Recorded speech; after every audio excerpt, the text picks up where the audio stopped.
Greetings everyone, Evan here, back again.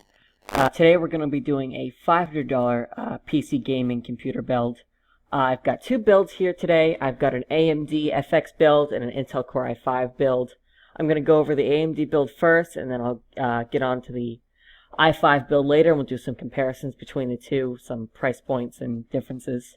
But starting off here, we've got the AMD FX-8320 3.5 GHz 8-core processor. Very solid processor, one of the lower 8-core processors from AMD, but still very overclockable and still a good price point. To cool that for overclocking, because you really need to overclock the CPU to make it worthwhile, we've got an Arctic Cooling Freezer A11 74.0 CFM CPU cooler.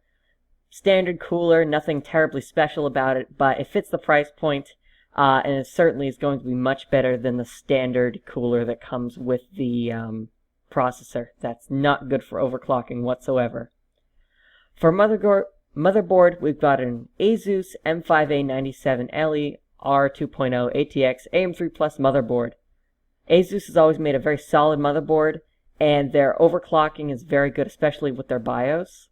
So that's why I went with the ASUS version of the motherboard. As you can see, there's some images of it here.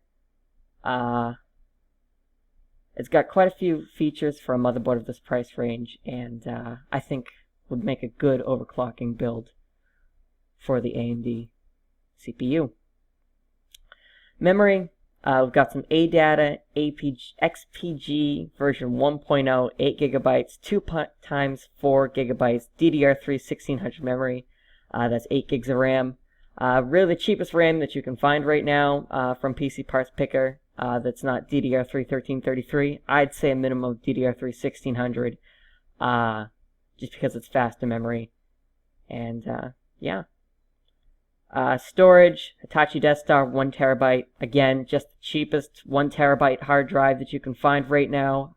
And why pay more for something that's literally the same exact thing? So, that's that. For a video card, we have a PowerColor Radeon R7 260X 2GB video card. Now this video card is, aside from the R7 265, the highest video card in Radeon's entertainment level series. That's the R7 series. The R9 series is enthusiast grade. This is the highest of the entertainment series grade, but it's still capable. I've looked up a bunch of reviews, and I looked up gameplay and benchmarks. It's still capable of playing all the games on the market today at high to even ultra settings, depending on the kinds of games you'll be playing. Like, say, Borderlands, the pre-sequel, it can run that on ultra settings. Games like Battlefield 4, it's going to struggle with a little bit, but you're still going to be able to run it on a high settings. And overall, it's just a very solid card for this price point. For a case, we've got an NZXT Source 210 Blacks ATX mid-tower case. Unlike in our previous builds, this case is a lot better constructed, and in my opinion, looks a lot better. I don't really care for the super cheap cases, although unfortunately when you have a limited budget, really case is just something that it's just a box to put the parts in at that point. But when you've got $500 price point, you can invest a little more into the case. In my opinion, it's really a decent looking box. It's got plenty of room for extra cooling, especially with an AMD build that's going to run fairly hot. You want that. It's also doesn't have that crappy internal cut sheet metal look style inside, and I like that a lot better than some of the previous cases we've had in the cheaper builds. So that's that. For a power supply, we've got an EVGA 500 watt 80 plus certified ATX power supply. EVGA makes a very solid power supply. They're known for not exploding, basically, like some of the cheaper power supplies do. And at this price point, 500 watts is more than enough for what you're going to need to be doing. If we go back here, we can see that this build only draws 349 watts of power at full load, and that leaves about 150 watts of overhead, which is more than enough. Last but not least, supposedly I suppose, is a light-on DVD CD-ROM drive for $13.99. Cheapest DVD CD-ROM drive that you can get right now, but serves the purpose just fine. And total comes out to $496.81, just under our limit of $500 for this build. So let's move on and start doing comparisons to an Intel build at the same price point. Alright, so here's the Intel build. We're starting off with an Intel Core i5 4460 3.2 GHz quad-core processor. This is currently one of the cheapest i5 processors that Intel is offering right now, especially with this promotional code, which may or may not have expired by now, I'm not sure. But it's a really solid CPU for the price point. It's a lot of people will defend the i5 to the death as far as gaming goes, saying that as far as price performance goes, the i5 is your best bet because it's obviously much better than an i3, but an i7 a lot of times will not be fully utilized in certain games and certain builds. Like, games just aren't CPU intensive enough to require an i7. So even some of the $2,000 builds will still use the overclockable i5, and people will instead choose to invest that money in the video card. But this i5 is locked. You cannot overclock it whatsoever. So, whoop, I went back to the other build. So you can't overclock this CPU whatsoever. So because of that, we have a cheaper Gigabyte GA H81M Micro ATX LGA 1150 motherboard.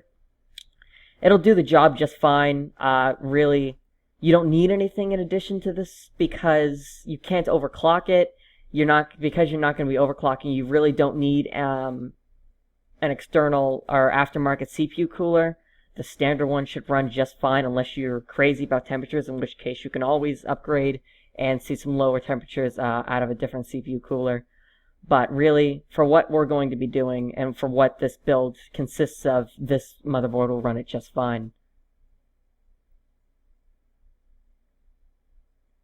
Keep going back to the wrong build. Oops. There we go. Memory is the same as the previous build as well as the hard drive, so I'll basically just kind of skip over these. Again, ADATA, 8 gigs of memory, DDR3 1600, storage, Hitachi desktop, 1 terabyte. Now the video card. This is the MSI GeForce GTX 750. Kind of like the little smaller cousin to the ever-famous 750 Ti, which a lot of people love. They swear by that video card, and it's a very good video card. This is basically the 750 Ti, except it has a lower clock speed and a lower memory clock and core clock. So, still a very solid graphics card. Can absolutely go toe-to-toe with the Radeon R7 260X video card. In terms of price performance, it really depends on what you prefer. The GTX takes a lower wattage. It is going to run cooler, and with some games are designed more so for NVIDIA than they are AMD, so they will run on the NVIDIA GeForce better than they will the Radeon 260X. So, it comes down to opinion. I went with this MSI GeForce because I wanted to show the other side of the spectrum, and also, a lot of people say, I don't know how true this is, that Intel and NVIDIA just run better together. That might be true. I personally don't know because I've never tried to mix the two. I've never actually had an Intel CPU and a Radeon graphics card, so I can't speak to that purposely, but according to the internet, NVIDIA likes Intel and vice versa. For our case, we've got a Thermaltake Versa H22 ATX mid-tower case. Very solid looking case. Let's get a decent looking picture. Newegg usually has the best. I like Thermaltake cases. In my opinion, I've never had a problem with them. They include really good cooling solutions, and they're fairly solid. This one actually includes USB 3.0 on the front. Again, like I mentioned before in the previous build, it's not that cookie-cutter sheet metal on the inside, so you're probably not going to cut yourself. There's more than enough room for expansion with graphics card, longer graphics cards, as well as DVD-ROM and hard drives. So that's the case. We've got the same exact power supply as the previous build. EVGA 500 watt, 80 plus certified ATX power supply. So, not much to see there. And then for the optical drive, we have an LG DVD CD writer. Very standard. It is what it is kind of deal. So, on to some comparisons between these two builds, as I'll switch back and forth between them here. The AMD FX-8320 is going to have a lot less single-core performance than the Intel quad-core is going to have. Intel, with their hyper-threading, Also, their newer manufacturing process, this quad-core processor can go toe-to-toe with AMD's 8-core processor. AMD kind of just went the route of more cores, yay, and didn't really invest a whole lot in technology similar to hyperthreading or anything of that spectrum. Really, AMD just upped the clock speed, upped the core count, and threw a bunch of power at it, and managed to kind of compete with Intel. Meanwhile, Intel runs a lot cooler, it uses up a lot less power. With hyperthreading, it can almost compete with the 8-core in certain applications.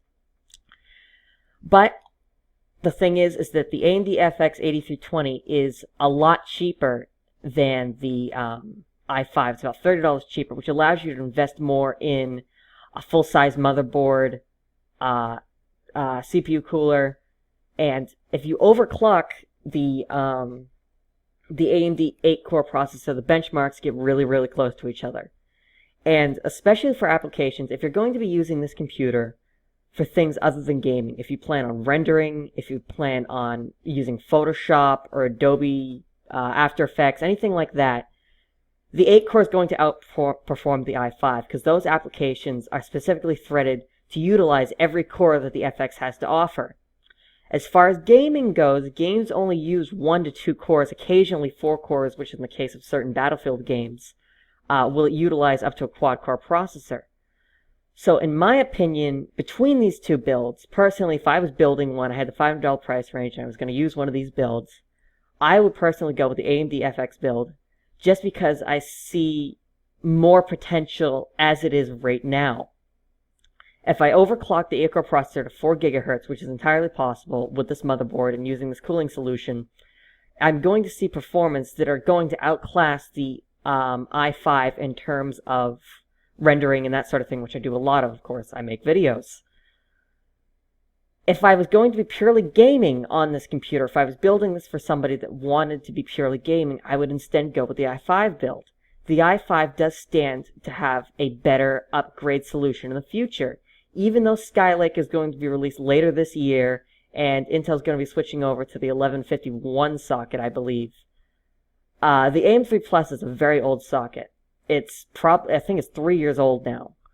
And your upgrade options are limited. You can upgrade to an 8350 or the 8370, but you're not going to have anywhere really to go beyond that unless you go with the 9590, which is ridiculous. It's literally the same CPU, the same chip, factory overclocked to like 5 gigahertz, and then they just threw it to the consumer with a water cooling and said, here you go, this is our best processor. AMD cannot compete with a high-grade Intel CPU. As much as I like AMD as a company and as a CPU, I like price performance again, but they cannot compete with the higher-grade Intel CPUs, especially the i7s. That's just off the board as far as that goes.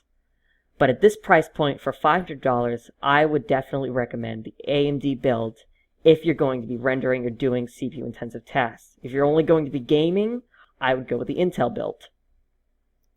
So that's about it. I hope you enjoyed watching. If you have any questions, comments, concerns, whatever, feel free to leave a comment down below. If you disagree with something I said, let me know. I'm always open to more interpretation and more views on what you can get for certain price points. I thank you for watching, and I'll catch you in the next one.